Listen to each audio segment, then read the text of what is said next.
হয় ধেমাজিৰ এগৰাকী চিনাকি মুখ চিন্ময় শৰ্মা আৰু চিন্ময় শৰ্মা এটা ব্যস্ত কিহত সেই দৃশ্য দেখাবলৈ আমি উপস্থিত হৈছোঁ এনেকুৱা এটা ঠাইত বা এনেকুৱা এটা জেগাত ইতিমধ্যে এই যি তেখেতৰ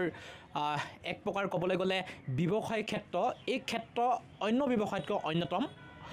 বাঁহ বেতৰ হস্ত যি শিল্প বুলি কোৱা হয় এই শিল্পজাতৰ জৰিয়তে তেখেত এতিয়া দেখাব বিচাৰিছে নিজে স্বাৱলম্বনৰ লগতে বিলুপ্ত হ'ব খোজা যি হস্তশিল্প এই হস্তশিল্প যাত আচলতে আজি তাৰিখত অসমীয়া সমাজত এক প্ৰকাৰ বিলুপ্তি পথত আৰু ইয়াক এক যি সজাই পৰাই লোৱাৰ ক্ষেত্ৰত যি তেখেতৰ ব্যৱস্থা এই ব্যৱস্থাটোৱে কিন্তু এতিয়া হৈ পৰিছে আদৰণীয় হয় আপোনাৰ ওচৰলৈ আহিছোঁ আপুনি বিভিন্ন সময়ত সামাজিক সংগঠনৰ লগত জড়িত ৰাজনৈতিকভাৱেও জড়িত কিন্তু এতিয়া আপুনি যদিও ঘৰুৱাভাৱে এই কামবিলাকৰ লগত জড়িত হৈ আছিল আজি কেইবাবছৰ ধৰি কিন্তু এতিয়া আপুনি বজাৰলৈ উলিয়াই দিয়াৰ এটা আমি দেখিছোঁ যিহেতু ৰাজপথৰ কাষতে ধেমাজি শংকৰদেৱ শিশুনিকেতনৰ সন্মুখত আপোনাৰ এই বজাৰটোৱে এতিয়া কিন্তু ধেমাজিত অন্য এক আকৰ্ষণ হৈ পৰিছে চকুত লগা হৈ পৰিছে কি ক'ব আচলতে মই এইটো ব্যৱসায়ত লগাৰ কাৰণ কেইবাটাও আছে মেইন কাৰণটো হ'ল মোৰ ঘৰতে এখন সকামত মই কিছুমান বস্তু বিচাৰি পোৱা নাছিলোঁ ভাবিলোঁ মইতো জাতীয়তাবাদী কৰি আছোঁ জাতীয়তাবাদী শেষ কৰিলে মই বেলেগৰ নিচিনা ইমান পইচা পাতি লালসা নকৰি মানে সৰু দোকান এনেকুৱা ধৰণৰ দোকান এখনে খুলিম এনেকৈ ভাবি মই প্ৰায়বিলাক এনেধৰণৰ দোকানবিলাকত গৈ চাওঁগৈ কেনেকুৱা বস্তু বনায় উজনি অসমত নামনি অসমত ক'ত কেনেকুৱা কি পায় মই এইবিলাক চাই থকাৰ কাৰণে মানে লাহে লাহে মই কিছুমান বনাবও জানো সেইটো কাৰণে মই এখন হাৰ্ডৱেৰ দোকান খোলাৰ কথাটো মই মনৰ পৰা আঁতৰাই দি পেলাই মই ভাবিলোঁ এনেধৰণে এটা ব্যৱসায় কৰি ধেমাজিত কিছুমান মানুহ আছে ধৰক এতিয়া বজাৰলৈ অনা বস্তু এটা ডলাখন বনাই দিনটোত এখন ডলা বনায় কিন্তু ডলাখন তেওঁলোকে বিক্ৰী কৰে 100 টকাত আজিৰ দিনৰ হাজিৰা হ'ল 500 টকা 500 টকা হাজিৰা মানুহটো 100 টকাত কেনেকৈ ঘৰ চলিব তেওঁ সেই বস্তুটোৰ পৰা ঘৰ চলিব লাগে গতিকে এইটো কাৰণে মই ভাবিলোঁ নহয় গোটেই মানুহখিনিক মই একগোট কৰোঁ মানুহখিনিক লৈ মই 100জনীয়া এটা গোট বনালোঁ আৰু তেওঁলোকে বস্তুবিলাক বনাই মেলি দিলে মোৰ ষ্টক বাঢ়ি গ'ল বাঢ়ি যোৱাৰ কাৰণে মই এখন নহয় 2খন বিপণী খুলিবলগীয়া হ'ল 2খন বিপণী খুলি এইখন হ'ল মোৰ দ্বিতীয় বিপণী 3 মাহ হৈছে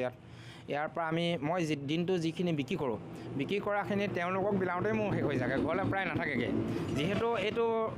বস্তুটো এনেকুৱা ধৰক এতিয়া এটা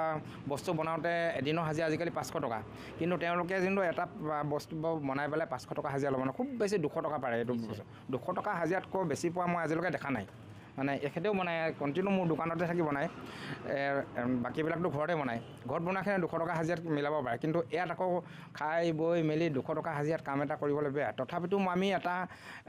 ভাবিছোঁ মানে এইটো লুপ্তপ্ৰায় বস্তুবিলাক যদি এটা টাইমত আমি ধেমাজিত আমি মাৰ্কেটত উলিয়াই দিব পাৰোঁ প্লাষ্টিকৰ সলনি তেওঁলোকে যদি এনেধৰণৰ বস্তুবিলাক ব্যৱহাৰ কৰে লাহে লাহে তেওঁলোকক যেতিয়া দৰকাৰ হৈ যাব বস্তুটোৰ দামত কিনিবলৈ নিশ্চয় চেষ্টা কৰিব তেতিয়া নিশ্চয় এখেতসকলো উপকৃত হ'ব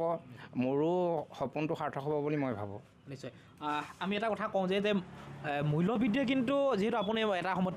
এতিয়াও আপুনি ৰাজনীতিৰ লগত জড়িত হৈ আছে অন্য ছাইডৰ পৰা কিন্তু মূল্যবৃদ্ধিৰে আপোনাৰ প্ৰভাৱ পেলাইছে নেকি আপোনালোকৰ এনেধৰণৰ এই ব্যৱসায়বিলাকত আচলতে মূল্যবৃদ্ধি বুলি ক'বলৈ গ'লে আমাৰবিলাক অলপ মূল্যবৃদ্ধি হ'বহে লাগে কেলৈ মূল্যবৃদ্ধি হ'লেহে আমি তেওঁলোকৰ লগত দেখোঁ এতিয়া আগৰ 18,000 20,000 দৰমহা যিসকলে পাইছিলে এতিয়া 7 পাৱাৰ কমিশ্যনৰ লগতে 1 লাখ টকা দৰমহা পাই আছে সেই 1 লাখ টকা দৰমহা পাই থকাজনে যদি আমাকো আগৰ মূল্যতে বস্তুটো কিনে আমি তেওঁলোকৰ লগত কম্পেয়াৰ কেনেকৈ হ'ম আমাৰ বস্তুটোৰ মূল্যটো বৃদ্ধি হ'ব লাগিব আমাৰ বস্তু যদি মূল্য বৃদ্ধি হয় তেতিয়াহে খেতিয়কৰ উপকাৰ হ'ব গতিকে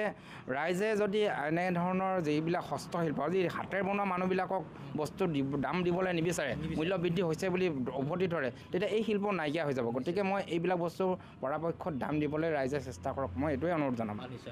লুপ্তপ্ৰায় যি হস্তশিল্প এই হস্তশিল্প ইতিমধ্যে তেখেতে সপোন এটা আছিলে সপোনৰ সাৰ্থক কৰাৰ লগতে যি এটা চাহিদা হস্তৰ যি চাহিদা হস্ত যি শিল্প হয় মই এগৰাকী যিহেতু শিল্পী আছে হস্তশিল্পী হয়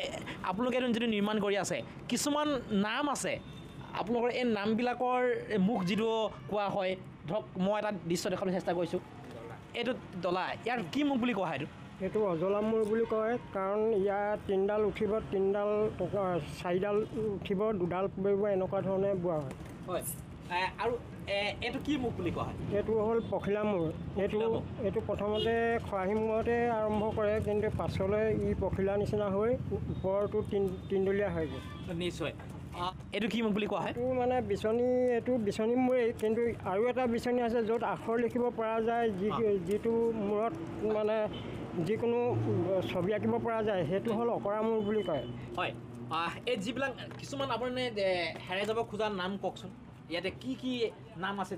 ইয়াতে পল, জুলুকি, জাকৈ, খালৈ, তাৰপৰা ডলা, চালনী, পাচি, খৰাহি, ফুলদানি, তাৰপিছত টুকুৰি, তাৰপৰা ট্ৰাপ আছে, ঢাৰি আছে, ধৰা আছে, তাৰপৰা আৰু অসংখ্য ধৰণৰ কিছুমান ফুলদানিও আছে বিভিন্ন সজাবৰ কাৰণে। তাৰপিছত আৰু তেনেকুৱা সৰু ডাঙৰ বহুত বিধৰ ঢাৰি। এয়া আছিল চিন্ময় শৰ্মা, ধেমাজিৰ এগৰাকী যুৱ ব্যৱসায়ী, সামাজিক ৰাজনৈতিক সকলো দিশতে তেখেত এগৰাকী সক্ৰিয় কৰ্মী। এই কৰ্মীৰ যি লুপ্তপ্ৰায় হস্তশিল্পৰ লগত তেখেতে জড়িত হয়, যি ধেমাজিত এতিয়া বজাৰ গঢ়িবলৈ সক্ষম হৈছে, যি বজাৰ আমাৰ পথাৰ আমাৰ যি শ্লোগান তেখেতে লগত যি সংহতি ৰাখি এই কাম কৰিছে, এয়া কিন্তু ধেমাজিৰ নৱপ্ৰজন্মৰ বাবে আদৰণীয় হৈ পৰিছে।